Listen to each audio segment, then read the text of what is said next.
those are coming up. And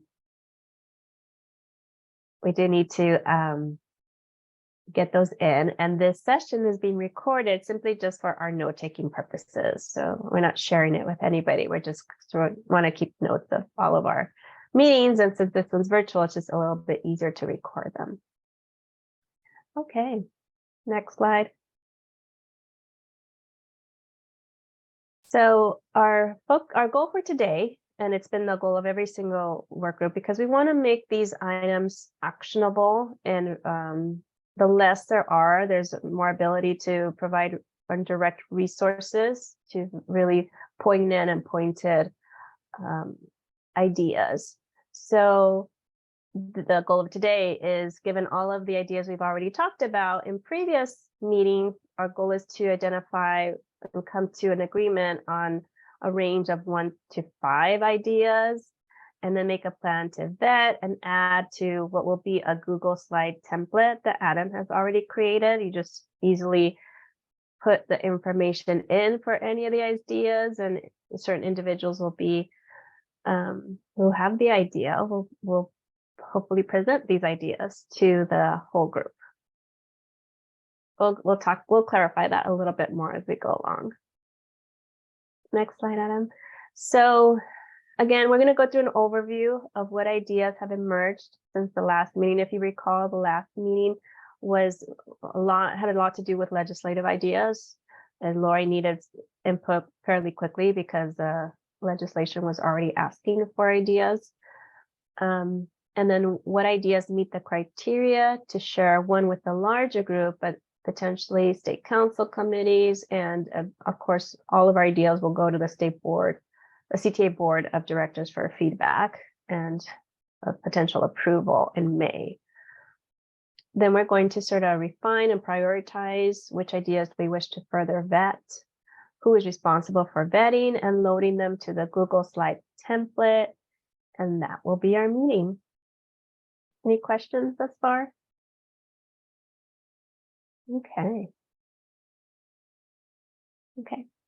So just to go back to remind you where we were, we had the interim meeting. So we had the in-person meeting back in September, and then when we had the interim small group meetings in February, and we will have the full pipeline work group meeting virtual on the 23rd. Then we will have March State Council. So that's a great opportunity for us to sort of vet ideas that we have before going forward.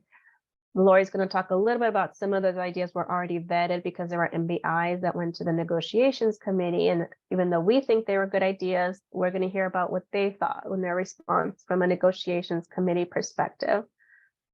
Then we don't have any interim focus group, small group meetings planned, but if as needed, we definitely can bring the small groups together if there's any work needed in between from the February to the April meeting, because that will be our next meeting. And then, like I said, our goal is to bring all of our ideas and recommendations to the CTA board at the May meeting.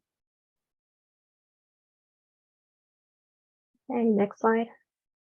So this is just a reminder. I think it was just Kenya, myself, and Angela DeRamos that were part of this small group in person. I know many of you couldn't make it, you guys had conflicts, but basically what we had to do, the group was tasked with reading some text or some literature on different ideas around pipeline. And the main documents, you could go back and look at what the main documents were, but they were around residency programs, around potentially an apprenticeship program. There wasn't much information though. It was an idea from the federal government and funding attached to it. And then the program we have within our state to support classified staff to become teachers. So these were just some of the observations we had in reading those documents. Thank you, Adam. Adam posted the text that we read if you're interested. Anything you want to add, Kenya? I think you're the only one that was there, if you remember. Oh, I know it was way back in September. It was nothing to add. I briefly looked at this line and then the attachment, and I thought he captured it well. Great. So we had lots of questions on all of the programs, basically. It wasn't like there's anyone that is a silver bullet. So the questions we had were our residencies. They were fairly new.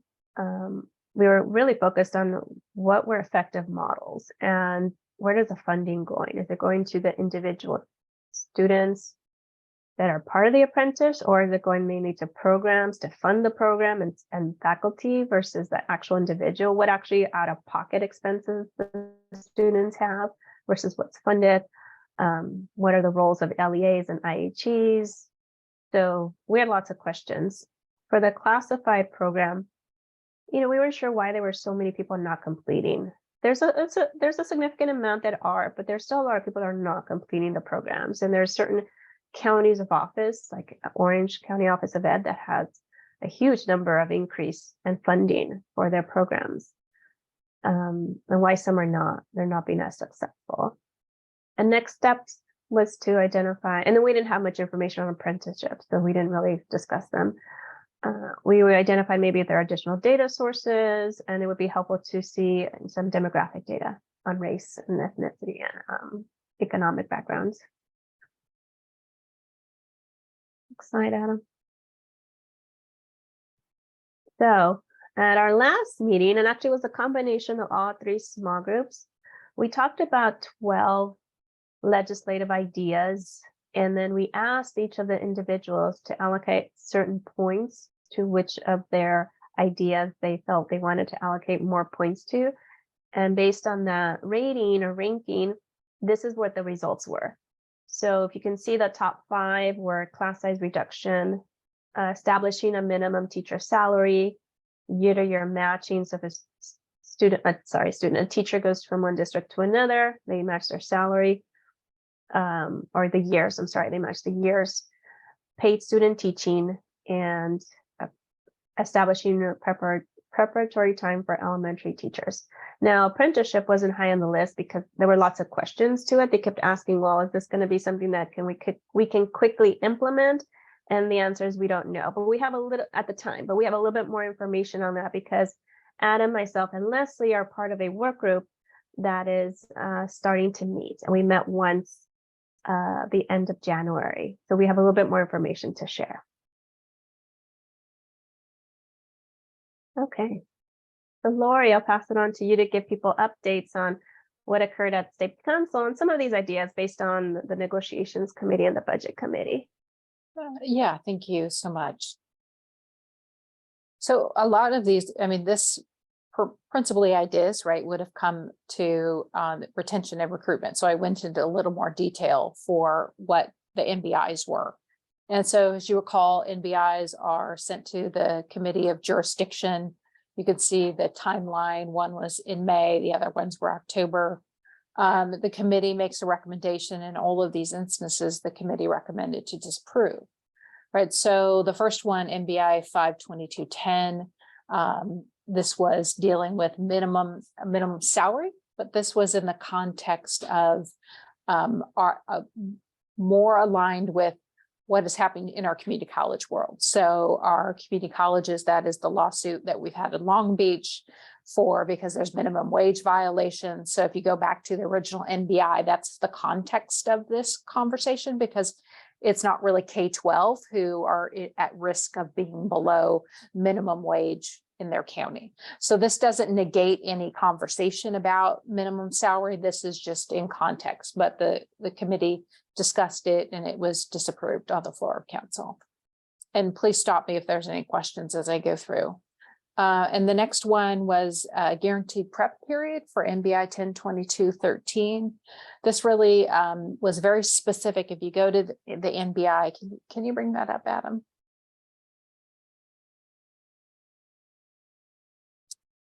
Yeah, let's go to the other one. That was the starting pay. So let's go to that one, the NBI 102213. Thank you so much. So this was a very specific NBI, right, around prep time, that you can't be forced to volunteer and, all of that. So the negotiations committee discussed this, right? Their comments were for this particular MBI, we can bring up the negotiations report. We're managing a school looks different across the state, and prohibiting volunteerism may not be workable in some areas or circumstances. So the committee recommended to disapprove that one.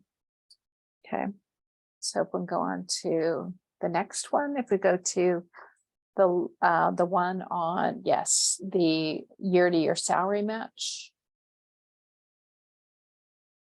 Yeah, the year-to-year salary match was also talked about.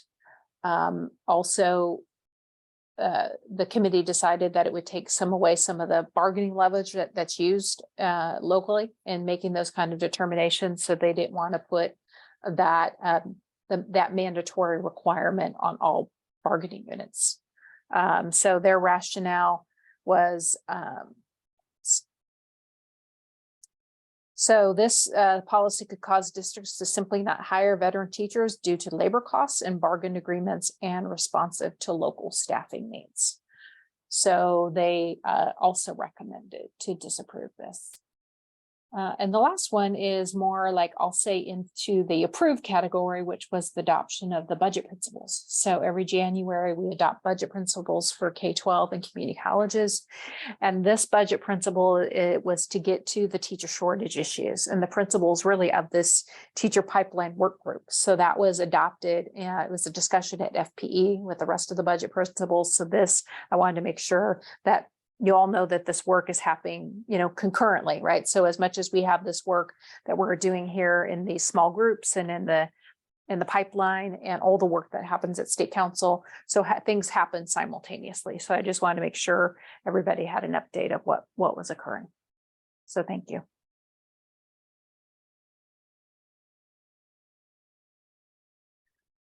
Okay, so we represented these ideas to the small groups again, starting from Monday and Tuesday and now tonight. And now, mind you, not simply because the State Council Committee of Negotiations Committee said no to some of these. I mean, there still could be potentially an idea that we carry forward, but it could be in a different manner with different language. So as thus far, you'll see with the green lights are certain committees still want to go forward and with some of these ideas that have the green light. So that's class size reduction, minimum teacher salary. If it has a +1, it means it was across the 2 small group meetings that we've had, that people think that's a good idea to pursue. So the paid student teaching, preparatory for elementary educators, and then a district paid induction is a new idea. Because the other piece of tonight is we're going to explore new ideas. We're not tied to these entirely. We always can introduce new ideas that we continue to vet and clarify and bring back to the whole group for further discussion.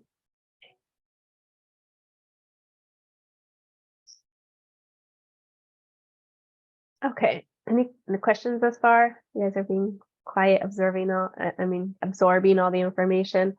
So let me just go through some of the ideas that we talked about in this small group.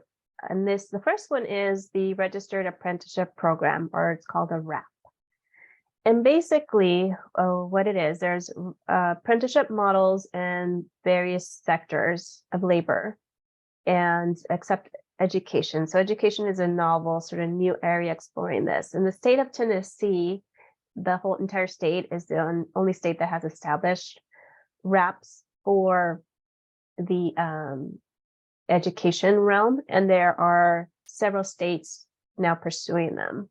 I think like 19 states are pursuing them, and New York City has one, but not the entire state. So anyhow, though they're getting traction and there's funding federal. I'll go over the funding part.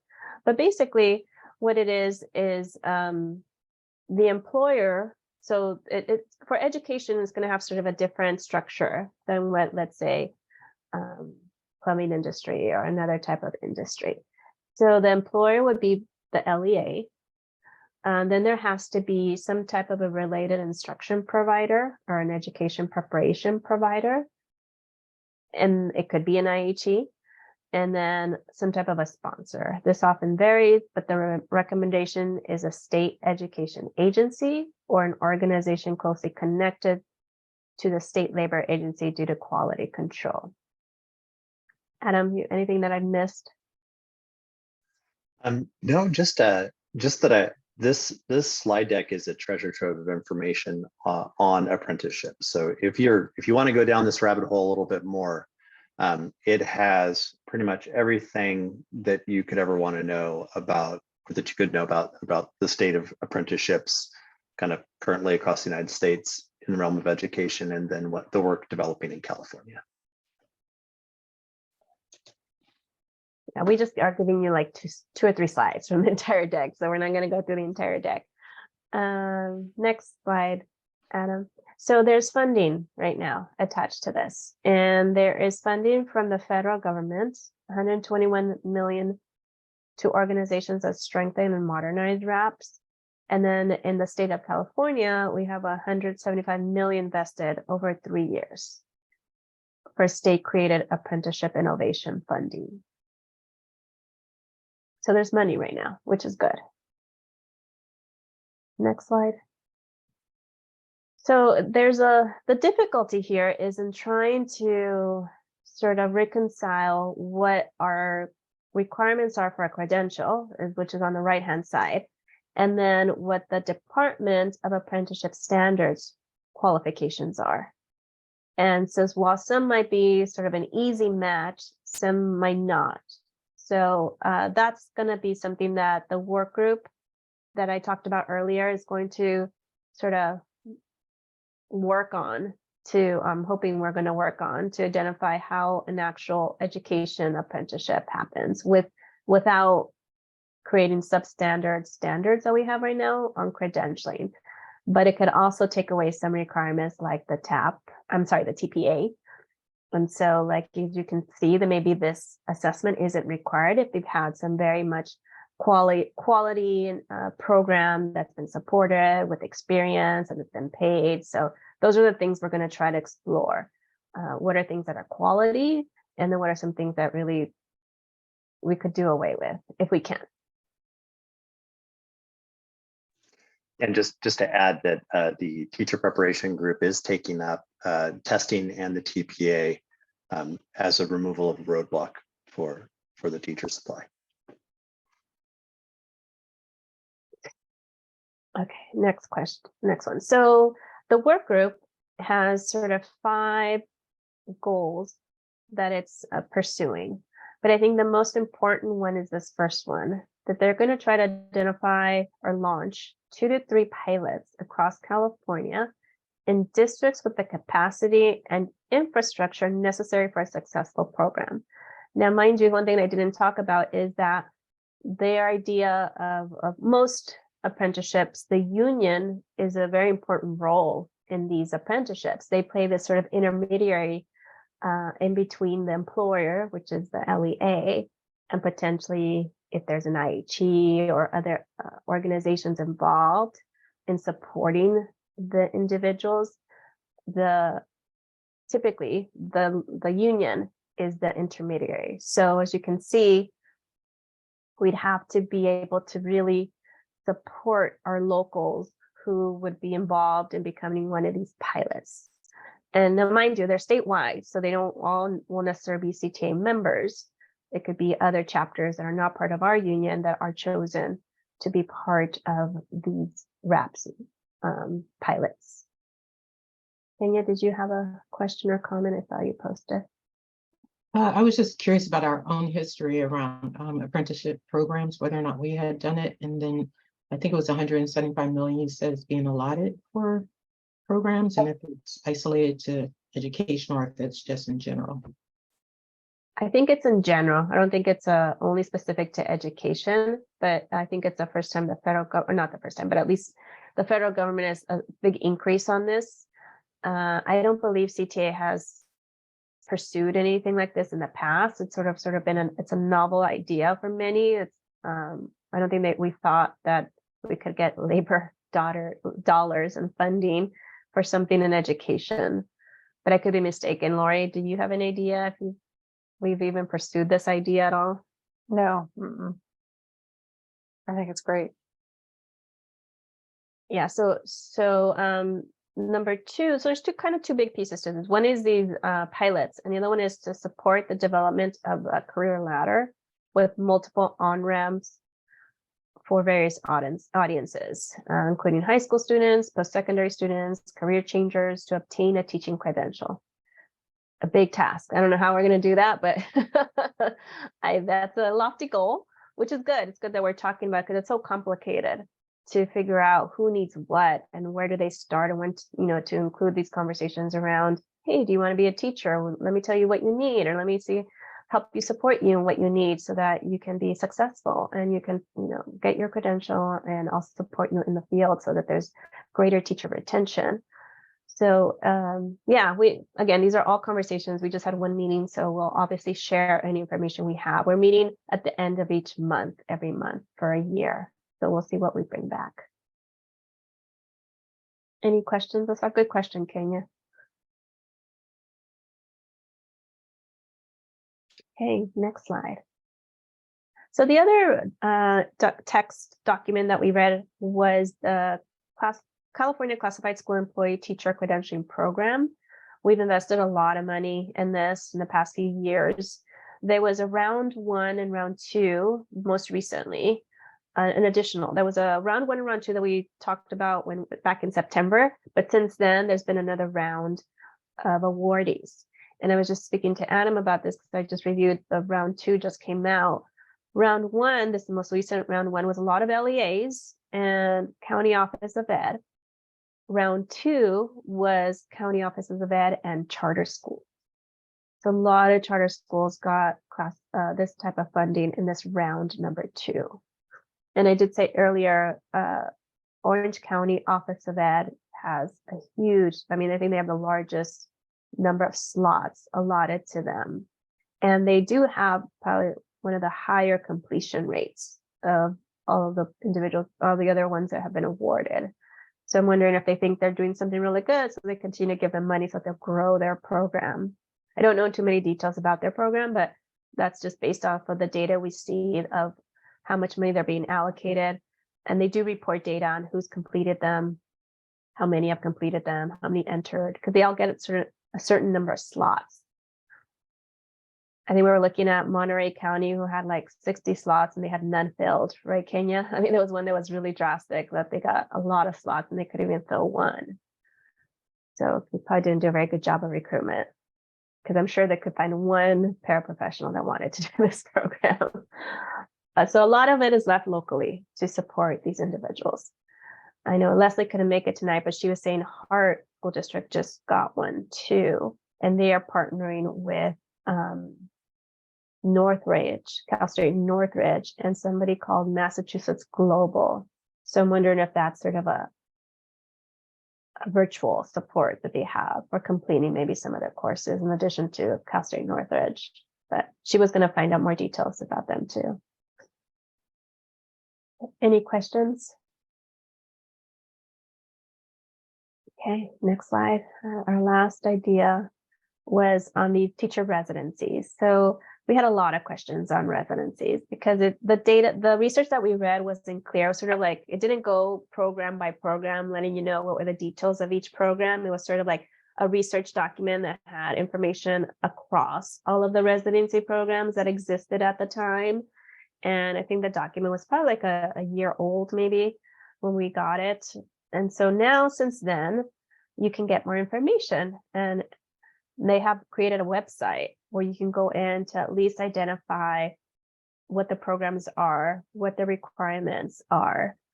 The big question we had, again, like I mentioned earlier, is how much money actually goes to the individual? Do they actually get any money left over that's given to them? Or is all the money for just tuition? Or do they get no money for tuition? And that's still sort of a question we have around, because we asked, and I think UCLA's residency program was one that was one of the higher ones. I think they gave people 30,000, if I remember correctly. But then we weren't sure if that went all to the individual. So there's still a lot of questions about it. I know San Francisco has a residency program, and Samantha Wu, Esther Wu is on our work group. She's not here tonight, but You know, she basically runs that program, so I'm sure she has lots of details about their program. Adam, anything you want to say? Because this was just shared at the commission about this website. Yeah, there's some interesting data in the link to the CTC residency item that was just presented this morning. So it's fresh, it's hot off the presses. You can kind of go in there. They kind of have a breakdown of grant funds and matching funds by different categories. They have some information about race and ethnicity and sort of the diversity. They have an interesting section on the TPA and how many folks had to take it once, twice, not pass. So that there's just a good set of data, including the types of credentials that folks are earning in these residencies. A question that came up in the commission on this item, which I thought was interesting, was kind of around sort of what Norma's talking about here is the commissioners really sort of dug in on this issue of, well, it's all fine and good, but they're still saying that they can't meet their basic needs in this residency model. So is this an effective model, especially considering the price tag of it and the numbers that are being produced by it? So it was a really interesting discussion, and State Superintendent Thurmond even weighed in and expressed concerns, supported the program, and expressed concerns about the scaling aspect of it. So really good discussion. The video's not up yet, but when it is up, I'll add it back to the stack. And Angela, I did see that you said that the Santa Clara County has a residency program with Adler. Alameda. Oh, Alameda, sorry, Alameda. Is it new? Is it starting, or has it already been established? It's established. I'm not sure on all of the components of it. I know that it's been part of our recent news,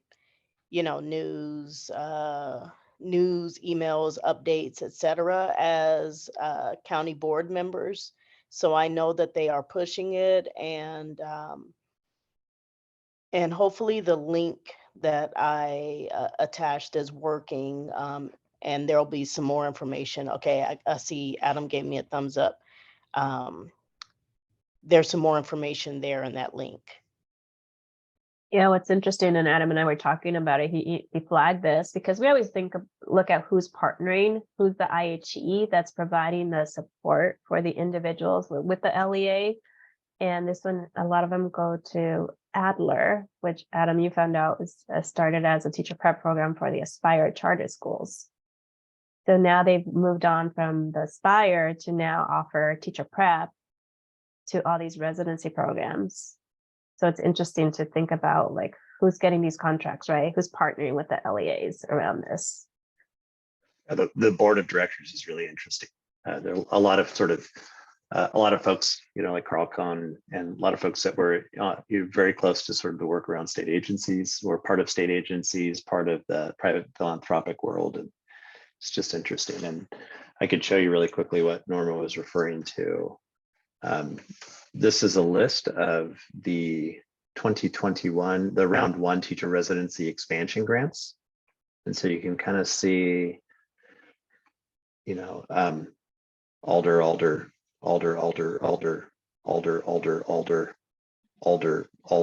So they are a preponderance of these these are being awarded to this teacher prep program.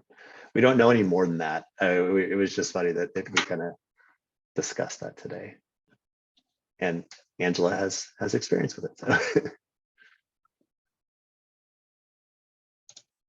Yeah, so again, we still have lots of questions, whether, the quality of them, the effectiveness of them, and then how are individuals actually supported financially and in their quality of their experiences. Okay, next slide, Adam. So going back to, again, the ideas that have emerged from the last meeting, what we're going to do is now think about whether these still resonate with you. Do you want to do a +1 to some of these? And then we're going to explore also new ideas. Now, Adam, how have the small groups done it in the other nights? So we just kind of opened it up at this point, and really just started to surface some ideas. And then, once we started to kind of get, okay, well, we see where we're headed with this, we went to this slide and we just started to jot down ideas. And if we all sort of remember these ideas, then we can jump straight to this one. Totally your call. But we started to kind of vet ideas based on how clear and specific they are, actionable, potential for impact, and then really the sort of the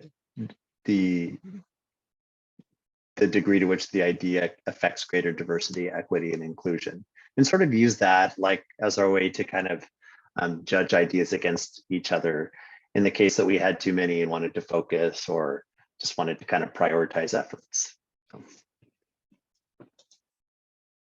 So I why can don't we either back to this. Yeah, go back to Okay. that and let's just open it up for people. What do you guys think about these or any other ideas that you may have? But like, or do you want to do a +1 to some of these? Yes, Angela. So I would definitely want to do a +1 to class size reduction. Here's the reason, my rationale. One of the leading pro-charter, anti-traditional public education parent groups, and this specifically is a BIPOC parent group in the Bay Area. They come to every school board meeting for Oakland, and they're starting to come to Alameda County as well. And one of the things that they point out are statistics of specifically of elementary school students and their pass rate as far as the state test in reading and math. And they're quoting somewhere around 10%. And then they quote some of the charters that they support and how much better the charters are at educating Black and Brown youth. One of the reasons why those particular schools are successful is because they have a determined lower class size, and students are able to get more personal attention, etc. And I think that that's just something that we as a statewide association have to address. It's not something that affects every local, it's not something that affects every school district, but the school districts that it does affect, it affects in a very serious manner. I'm open to discussion on that. I'm curious as to why the other group did not choose class size reduction, why it didn't come to this meeting with a +1. But in my experience as an education specialist with a dedicated lower class size, I can speak to how important it is building a connection and how that connection enhances the learning experience for the student. Thank you.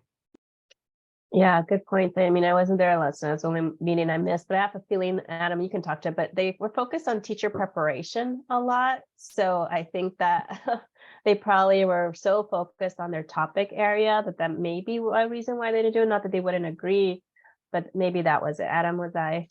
Or Yeah, Lori? that's accurate. Yeah, they were just focusing on the topics of teacher preparation. I'm sure that they would concur with the importance of class size reduction, as Angela stated it here. And +2, these ideas will be presented on the 23rd, right? So like, the recruitment and retention subgroup already had identified this as a priority. And I think they were just so focused on teacher preparation. I have a follow-up question for Angela, I think. Angela, are you speaking to like grades 4 on up, or even including like TK through 3, which is just that average, of TK through 3 at a given site? This particular group actually focuses a lot of their attention on grades 2 and 3, Hmm, ironically. hmm, And we know that there is, data. I'm not sure how current the data is, but there's data that suggests that if you look at the pass rates of third graders, it's an indication of, future involvement in the incarceration system. So I think that's where they're focused, and that's where their message is very heavily rooted. And the thing is, they have an audience who listens, right? Because um, they're given a chance to show and speak on this data to um, a group of parents who look like them and a group of students who look just like their kids. So so this group has a lot of influence, and they also have a growing population of members. Thank you for that clarification. Yeah, I think one of them was on our work group for Tony Thurman of reading, get everybody reading by third grade. So I think I heard a lot of this too during those meetings. He was very vocal, African American. I forget his name, but I could send it to you. We still get emails from him pushing certain things, including the science of reading. They're big on science of reading. Others, Joshua, welcome, community college representative. Any thoughts from the community college area? I mentioned it at the last session, but as we look at teacher prep pipelines, I think there's a growing interest from CCA to be involved in that teacher training and to push for legislation to allow, if not 4-year degrees, at least credentialing programs or higher levels of apprenticeship programs to run through the community colleges where they can be attained at, less cost than private institutions like Alder or even CSUs. Starting to look at eliminating that cost of entry into a profession that, being frank, doesn't make enough money to justify the bachelor's degree compared to comparable degrees elsewhere. You know that, I think we all know that Facebook and Twitter and whatever kind of watch what we say and what we do, and they're always listening. And I get hit with a really interesting article today as a, hey, suggested for you, that just shows, average salaries, which we know starting teachers are nowhere near average. They're definitely going to be lower than average and whatnot. Average teacher salary in California is, according to this site, and I'm happy to post the data, 85, almost 88, $86,000. An RN, which is a comparable 4-year degree in California, 124 is average. An accountant, 92, almost 93. A software developer is obviously going to be higher, but a graphic designer, which is a 2-year and or no degree required position, is 70,000. If we just look at the return on investment, I think one of the things we can control more than anything else is how can we lower the cost for attainment? How can we lower the entry cost to become a teacher so we can start seeing those students finish and get into the classroom without taking on 10, 20, 30 years of debt? Yeah, thank you. Good point. I think some ideas have been, for at least the TK credential, P to 3 credential, I've been like, well, can the community colleges play a role in at least the 24 units, or, is that an avenue that we could provide for free for individuals that are currently multi-subject credentials and then just need those 24 ECE units? Yeah. Could they go through a community college program to do that, right? Or CASAs? Yeah, and that's an idea I'm working on from Tuesdays, and I'll work up the slides for our February 23rd meeting. So I don't think it needs to be recorded in today's meeting as well, but it's an idea that will be talked about this weekend at the CCA conference in further detail. I'm actually going to use some of the sessions there to help fill the slides out and bring back more than just my own opinions and see where we're at, see where we fall. Yeah, on the credentialing in general or just the ECE units? Both. Okay. Yeah, it would be good to know, like, for you to get a feel of where your membership is, like, where does all CCA stand on this? Because in the past, they've been opposed Mhm. to going into the teacher credentialing realm. So it'd be good to know if there's been a shift and if there's more acceptance of going into this realm, because we could definitely, it would be helpful to know that information. Absolutely. Okay. Any others that are here that we want to discuss? We want to go into new ideas? Do you want to do a +1 to any of these? I would agree with the class size reduction. I think that's a serious one.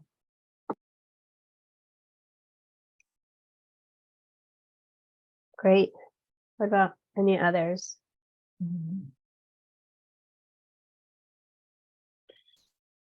It says we haven't addressed it yet, but I'd like to look at educator supportive housing. I know that that's an issue, right? A lot of times educators can't afford to live in their own districts. So how can we start to shift that narrative? So we did have teacher loan forgiveness, but did we have a housing one? I thought we had one. It's Okay. right next to it. We did, but we don't have a proposal other than that, just the idea that you could have like a loan program or down payment assistance, right? There was no actual legislative language other than the concept of teacher supportive housing. Gotcha. So if anybody wants to build upon that, what that structure would look like, that's. I think we could do a what we thought +1 about. there too. Sorry, Lori. Yeah. Oops. On the supportive housing one. Actually, I was looking at loan forgiveness because it Oh, will help in so many other areas too. So just excuse me, sorry, just for process, it's sort of at this point, you know, if it doesn't, the +1 thing is just sort of, if there's a green light, that means that somebody's already picked it up and we'll be presenting on it. And so it's a way for other groups to say, yeah, we like that too, and also recognize that someone else will be presenting. So we'll focus on other stuff. So from this point on, whether it's on this document or whether it's on this slide, or whether, you know, it was covered, you know, whether it's apprenticeships or, you know, now we're going to start to kind of identify what are the topics or the ideas that, you know, we're going to research and present to the group on the 23rd to say, hey, this is from the perspective of teacher pipeline programs. These are the things that we think are worth doing and make our pitch.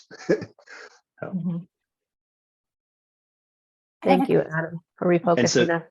I know, and then like, so let's say that teacher loan forgiveness is picked up, then, you know, there'll just be a green light there in the future. And since there's no fourth meeting, there won't be a +1. It's just if that makes sense, it's just a visual.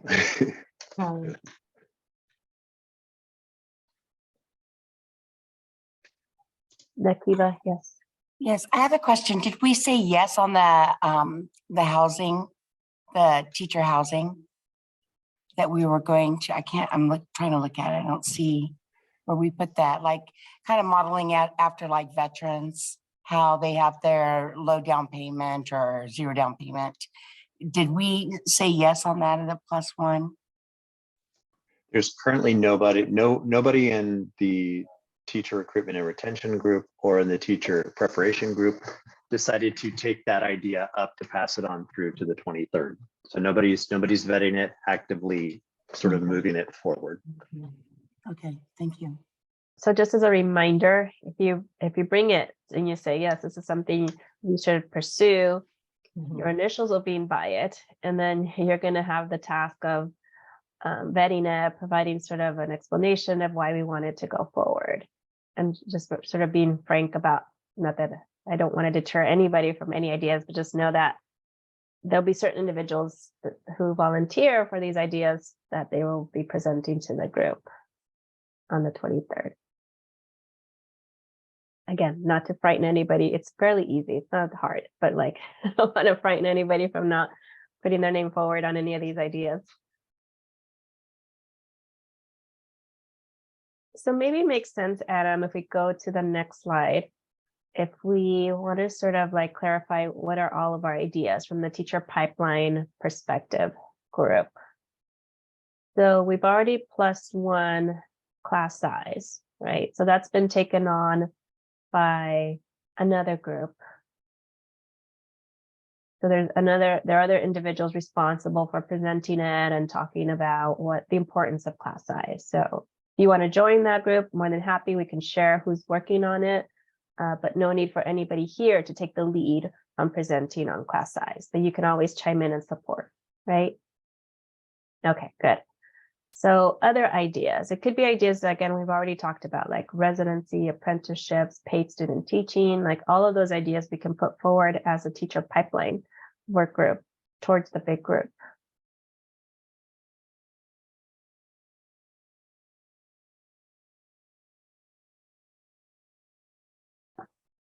Adam, which group did you say that you put me on with Miyuki?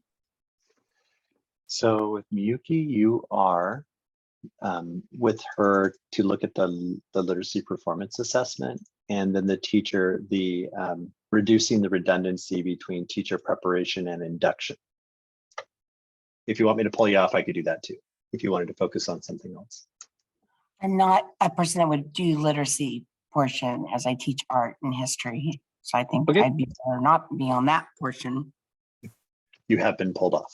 I just edited the slide for you from yesterday.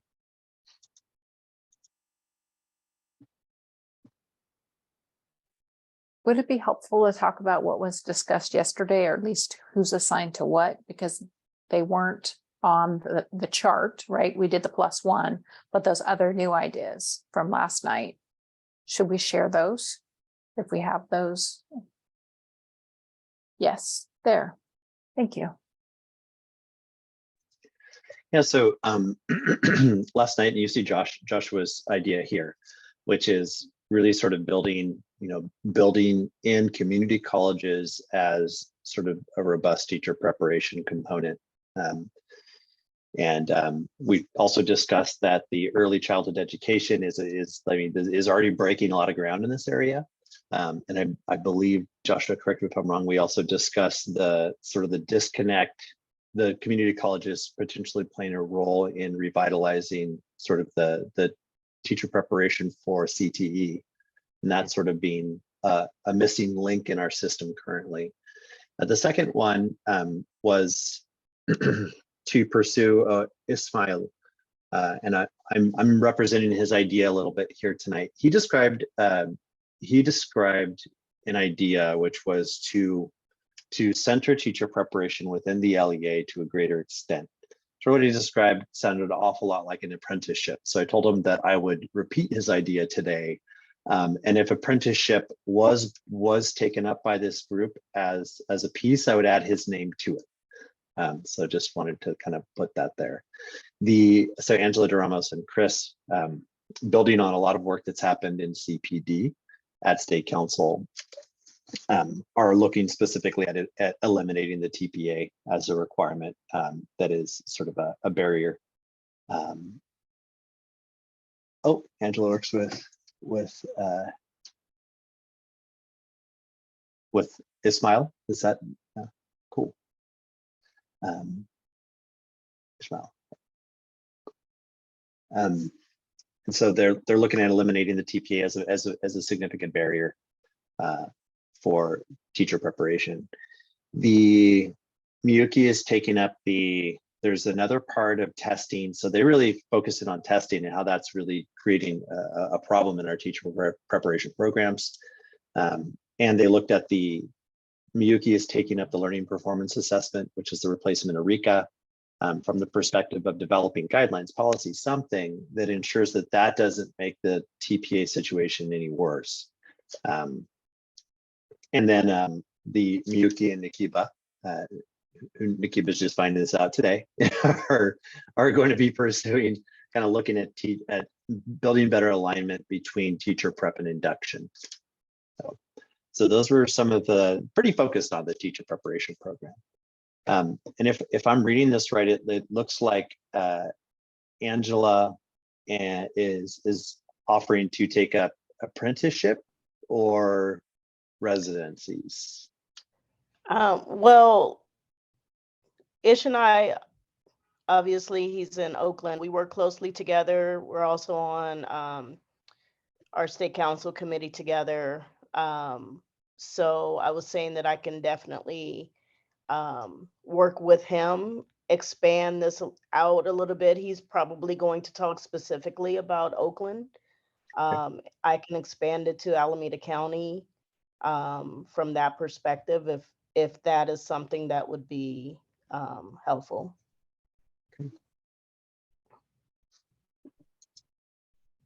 If that's what you're looking for. Yeah, I Yeah. think it seems like it's not specific to a residency or apprenticeship model. It's more like, how can we build some type of teacher prep program within the LEA? And so maybe apprenticeships and residency models are those like would have that idea or that goal. Is that what I'm hearing? Well, what's interesting, and just from my periphery view of Alameda County's program, is that it mentions it as an apprenticeship and a residency. And so, yeah, I need to take a deeper dive, and I'm willing to do that if it would be helpful to the group.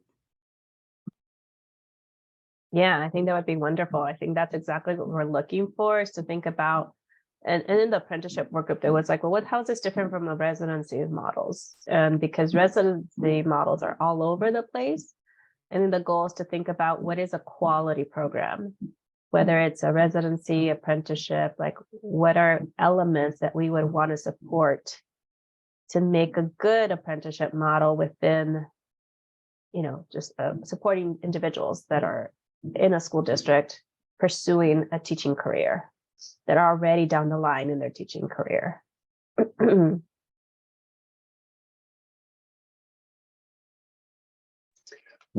Norma, would you see this as apprenticeship being folded into this? Yeah, I think it's a quality teacher residency / apprenticeship model. And they're both kind of combined. Yeah, I think that makes sense. So it's sort of to build on Ish's idea and Angela's sort of local context. It's sort of like taking the idea of a program where there's a residency or apprenticeship that's supported at that level, and what makes it quality, and how that might be different from what we're seeing even in like the West Ed residencies that are not meeting people's basic needs, that kind of thing. That's Right. Good. Yeah. No, that's good. Thank you, Angela. I think that'd be great to delve into these programs. Like, what do they actually look like? What do they have? And, Esther Wu can share about the San Francisco model too, that they have. Is the differentiation here though, in the other group, it was by the LEA, right? Here we're talking more globally? Or Well, these are LEA based. The okay, all of them residency. would be. I mean, some of them might be county office, like Angela was saying, it's Alameda County office, but they have to work with some, in terms of the teachers or the apprenticeships or the residents, they're in the district.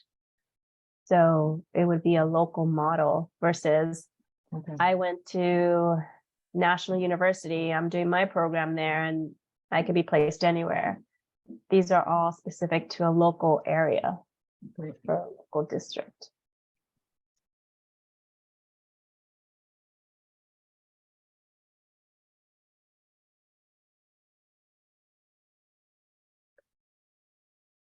So I see Joshua is committed to something. Angela is. Any others? Nakiba, I know you have already volunteered for another area. Are there any others on the pipeline piece that we would say is important to bring to the bigger group?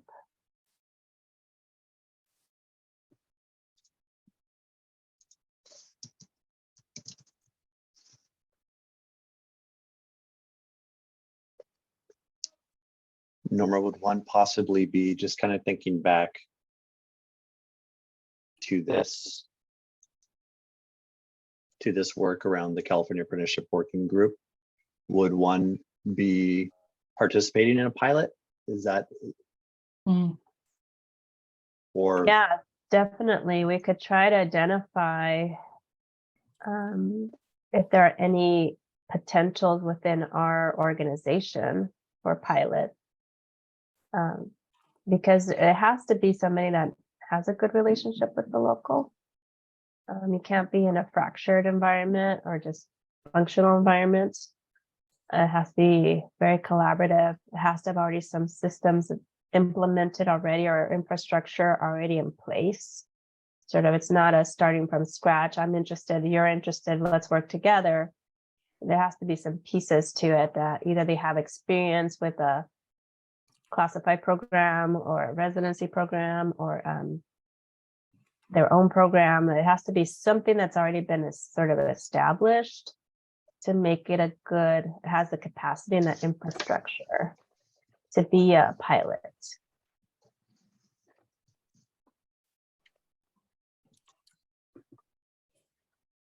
I am not seeing where everyone is signing up at. Where exactly is that? So I can see where people's names are at and where they're not. Slide So that- 17, if you're looking at it separately. yeah, and I can grab the one for meeting 1 too, if you'd like. From the earlier this week. Let's see, teacher. So each small group, Nakiba, has a different slide like this. We haven't Okay. created our slide yet. We're Oh, I in the see. process of developing our slide. So is it off of the slide 9? Is it off of slide 9 that we're looking at? Or oh, I see here. Where at this one? So So- 17 was from the teacher recruitment and retention focus area group. 18 was the teacher 18 was, ignore what that says. That should say teacher preparation. The teacher preparation group. And then we're kind of in the process of building out the ones for this group. All right. I did not get to look at day 1, the one that you had on Monday. This one? Okay, yeah. Yeah, so we could go over that one. So that was Lori's group. She facilitated this, but it was around strengthening supports for early career educators. So there was mentioning of a program in Ohio that's sort of very, very focused on early educators. And could that be something that we pursue within CTA? Paid induction and paid student teaching. I mean, again, that could be very much tied to us too, but you know, it's very similar to kind of apprenticeship, somewhat residency programs, although we have questions about residency programs, where the money goes. But this would be direct money for teachers not having to pay induction, and then also actual paid student teaching for everybody. A program to recruit second career teachers, minimum teacher salary index. That's sort of an idea that whether it's not a number, but maybe an index, because people live in different geographical areas with various costs, and more costly than others, like the Bay Area versus more rural, that might not be as costly. Affinity-based support communities for BIPOC educators, and it's thinking about how to support our teachers of color. Address teacher burnout through effective student supports, and that was Angela DeRamos. Class size, Sissy Paula was the one that identified it. And then prep time connected to the arts music initiative. That was just more exploration. Okay, if there's prep time, don't we have this Prop 98 that just passed that has funding for the arts that they could utilize to pay for the individuals to free up the teachers to have a prep time? Okay. I Yes, saw Kate. Bree unmuted herself too, so I was going to let her jump in if she wanted to, but I have a question about these slides. Go ahead. Just trying to understand legislation bargaining program, like what were the thinking? What's the thinking behind it? Yeah, so some of these are complicated, like even let's say minimum teacher salary, right? Like the negotiations committee said, well, no, we wouldn't want to do that statewide because some districts might have a higher salary. So is that something that's legislation or bargaining, or is it more you develop a program that sits locally or within CTA? So some of them are statewide, like legislation required. Some of them could be more of a focus because it's a bargaining component, not necessarily a state issue that we want to tackle or could tackle. And then maybe they're just development of programs. So those are that was the thinking, because as we delved into these topics, they were more complicated. I don't know, Lori, if you want to, that was Yeah, your. we made no determination about legislation, right? So, this board coordinates its efforts with state council, right? And of course, they'll report to the CTA board of directors for their recommendations. So like the idea of a minimum salary, if we determine that it's not really legislative, we really should have a C4OB or organizing effort around what we should do, or it is in fact legislation, like we did the Jack O'Connell bill back, years ago, at least 20 years ago, where there actually was a minimum salary statewide that was part of the base revenue limit.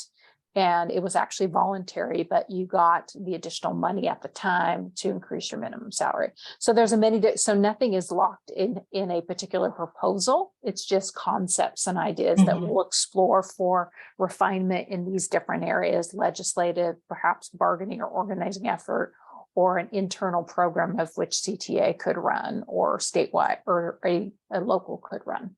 Does that help? It does. So process-wise, we came up with some ideas, which is what we started documenting, and then we kind of came over here and categorized where it would go. Is that what happened? Okay. Great, thank you. So back to what we're supposed to be doing. Getting some ideas, okay. If I can go back to that previous slide. So number 3, the program to recruit second career teachers. I just so happen to be in DC right now, and just so happen to have been talking about GPO Web and how GPO Web is a big deterrent to anyone who wants to become a second career teacher for the reasons that are obvious. So would it be helpful to look at our current legislation, which is the GPO Web, and work with Paula on this point?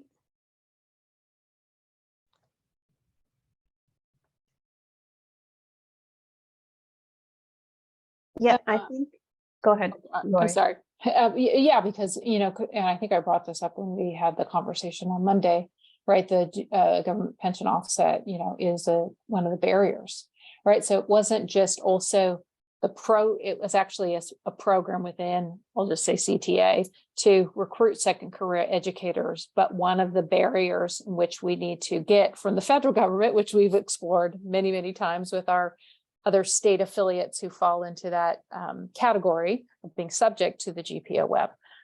It is something that has to be addressed in order to recruit those second career teachers. So yes, I mean, Paula, and if you wanted to join it, to make that point to Paula, that she include that as part of her presentation. Okay, thanks.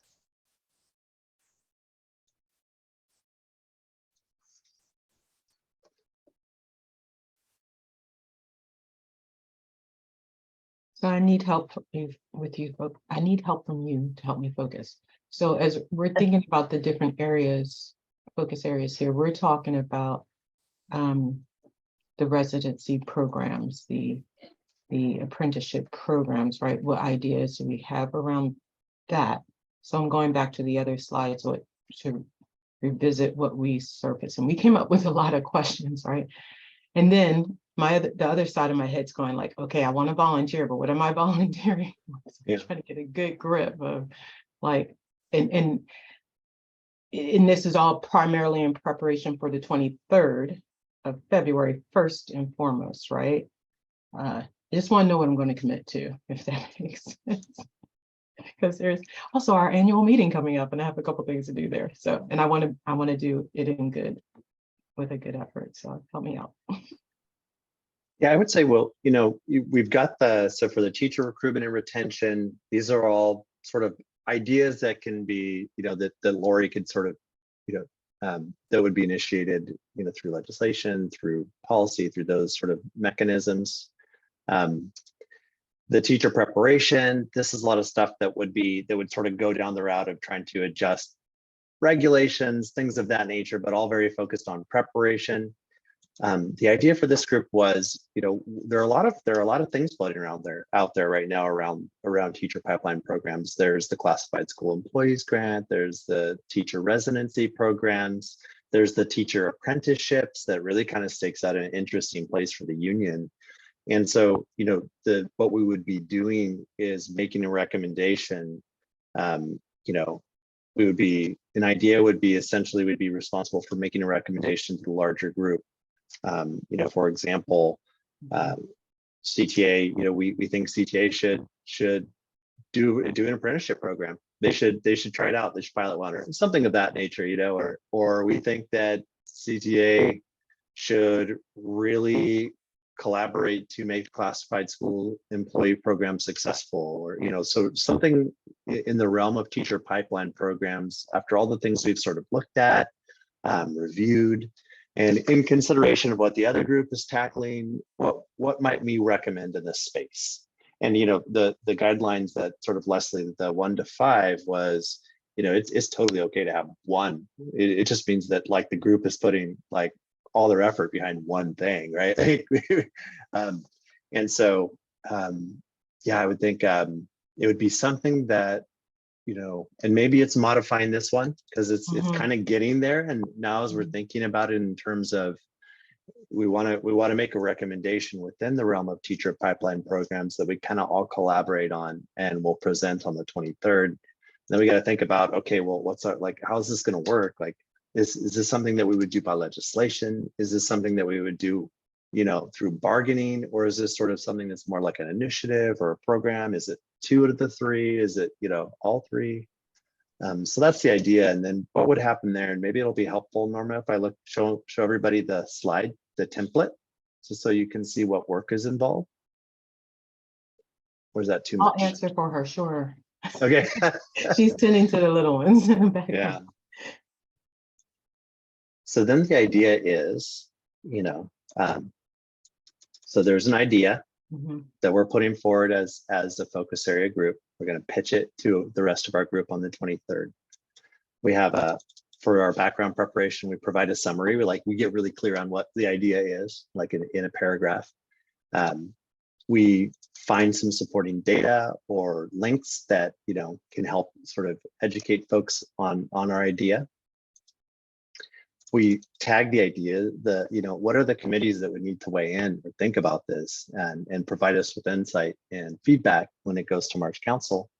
And is there currently supporting or opposing policy related to this that needs to be considered so that we can, make sure that we're not recommending things that would disharmonize internal policy.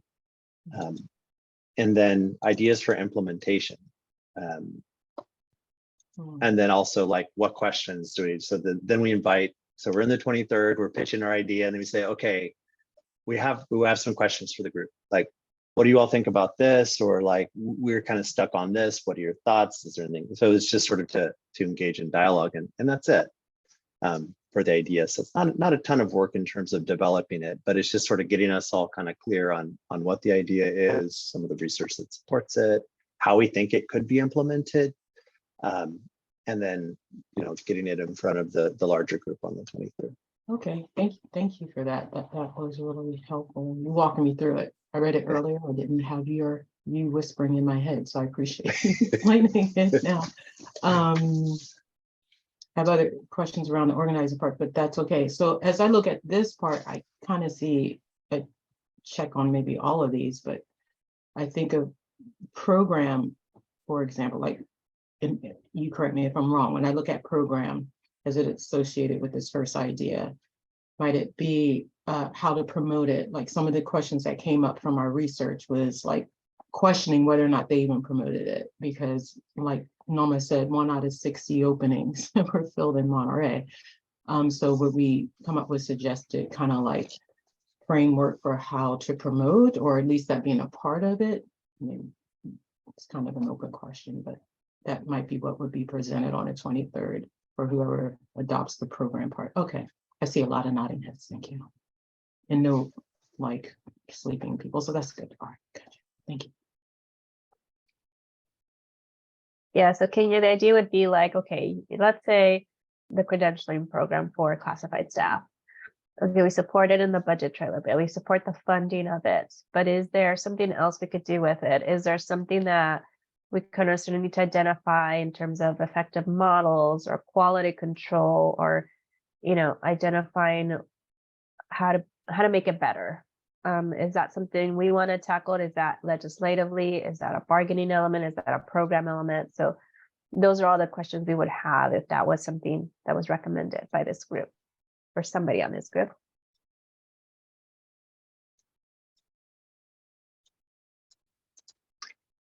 Yeah, and so for Angela and Ish, you know, maybe this is, they're looking at the WestEd research here, right? They're looking at the example in Alameda County, and they're thinking like, they're looking at like the big gaps, you know, like the teachers are getting, you know, the teachers can't meet their basic needs and participate in these programs, really. So maybe it's has bargaining implications. Maybe it's, you know, it has legislation. So there could be recommendations that kind of come out of this inquiry that they pitch to the group on the 23rd and are saying, you know, hey, these residencies are happening. Sometimes they call them apprenticeships. This is sort of what those are. This is kind of where they fall short. And this is sort of where we as a union need to be showing up for our future members, right? Like, you know, maybe we want to like, we want to help our PCS like understand how to bargain for conditions that support these folks. Maybe we want to have some legislative priorities in this realm that's focused on raising wages for them or ensuring protections. And so, and then maybe we want to, you know, we want to do something internally. So I think that's kind of the idea.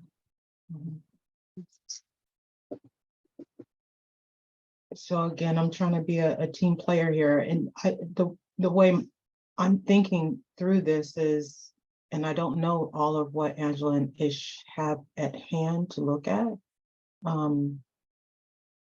don't know how thick it is, so to speak, but like perhaps if we broke it up, right? Like I could see myself doing a bargaining part of it, looking at the same material, or the program part of it, looking at the same material. So that's where my thinking is. Feel free to put me there, but look, I would look at Angela and look for your feedback on that as to like, does that make sense to you? Because you've already done a cursory glance. And maybe that's a side conversation, right? Maybe that's like, okay, we get together after this meeting and we figure out how we're going to break that up. I get that too. Angela, I saw you on mute. I'll shut up. Don't shut up. No, that actually, in my mind, makes really good sense. Of course, we don't have Ish here to complete this conversation, but I would be assuming that if he's looking at this from a district perspective, or perhaps he's heard rumblings that his district is looking to do something like this, it has massive bargaining implications, right? So that seems like it would be a perfect fit. I can definitely touch base with Ish, and then touch base with you later on tomorrow, when I get back to the Bay. And after you had a nap on the plane. Thank you. I look forward to hearing from you. Definitely napping at 5 a.m. when I get on that flight. Yes. Well, you have 6 hours, 5 or 6 hours. So not a short plane ride.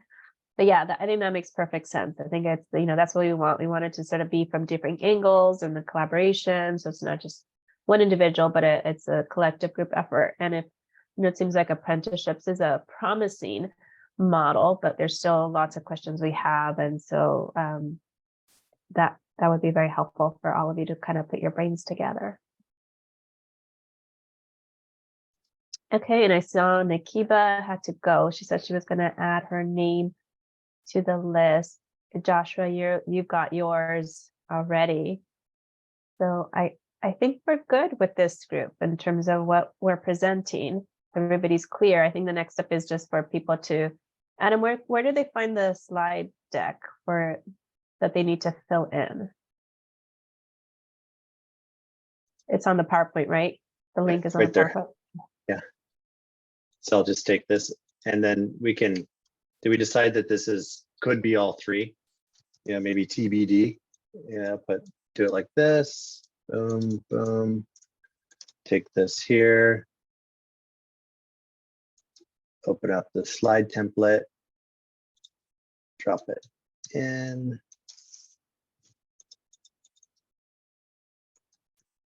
And then, so the idea would just be, I'm just going to replace this with that.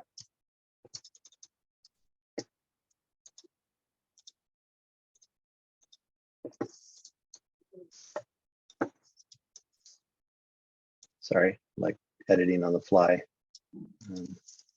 No, it's So always easier. You get it done right away. So this is your deck now. This is officially your slide deck. And then you can collaborate to complete these different pieces of it. And then there is staff support available as well. I believe, right, Norma?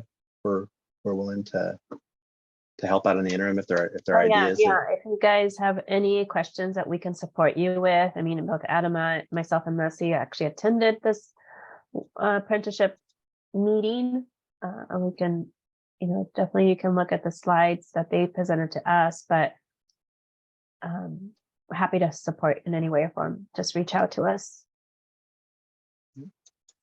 And you may get there and sort of say, you know what, it might make sense to have two recommendations so that, if people like the apprenticeship but don't like the residency component of it, then we don't get we don't tie them together, and so it's all open to you. There's no one that's gonna come in and say, no, that's not how you do it. It's really sort of what's the idea based on your expertise and how do you want to pitch it to the group, and how can we help, along the way. Yeah, like a good example is like, okay, you inquire on these residencies or apprenticeship models, and there's no money that goes directly to the individuals, right? And your recommendation is like, okay, well, it's local, they're providing quality education, but they're not getting paid. So that's a big issue with this. Or let's say you find they are getting money, but then the quality of the support is this Alder University, and you're like, yeah, that's not good. They're not getting the support they need with this organization. Like all of those are all the things that you could discover and bring to the group. Because those are things we need to know, right? Like, is it the program that has certain effective or best practices that we need to really fight for? And what is actually happening out there? Because they're all over the place. I mean, we found a residency model, I think, Adam, where they just give people a laptop and then all the money is going to the program development of the hiring of building out the program, and nothing's going directly to the individual. So I think it was like a Chromebook too. I don't think it was like a legit laptop. Or they're being asked to be employees of the district by being subs, while they're not interns, but they're still having to sub in order to be part of the program. Like, that's not the design. Summit's pulling that over there in the Bay Area. There's all, so the residency, like part of it is it's like the Wild West in a lot of ways. Like people refer to residency and it's like they're referring anything to, a pass-through mechanism for the teacher credentialing program, to something that's a little bit better, where the teacher gets a stipend, they get support, you know, and everything in between. So there's really no like, it's just a giant category of programs. Apprenticeship is more, the standards are way more dialed in. Like an apprenticeship is a very defined thing. And so I was looking even at the Alder site right there, and they're using apprenticeship pretty loosely there. But the registered apprenticeship idea, it's a very specific, like it's exactly like pipe fitters, right? So, you know, the pipe fitters union or construction trades, building trades, it's exactly that kind of thing where for teachers, where, you know, the employer and perhaps the union are collaborating to provide the training with an education institution. And, you know, there's the journeyman, you know, and it is exactly like that, like a registered apprenticeship. You know, let's say I'm going to become an apprentice teacher. I get a minimum wage, and if I pass my TPA, my wage goes up. And if I pass, you know, 200 clinical hours of teaching, my wage goes up. And there's like steps and kind of all of that. So just that's the kind of the difference between the residencies. Residencies, like, there's no standard definitions all over the place. The apprenticeship is like pretty dialed in.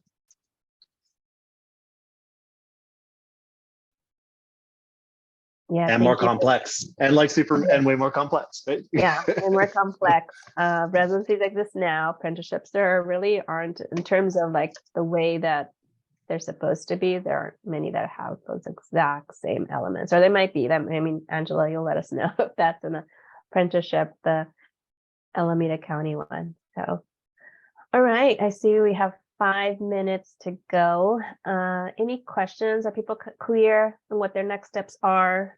For now, of course, we're always here to help and support you up on all the way up until the 23rd. If you need any assistance on anything. I'll also do a follow-up email. I'll process this video and I'll send it around with the slide deck and the template and the assignments, the homework assignments. So if you forget anything, you can just replay the video and then, as Norma said, we're here to help.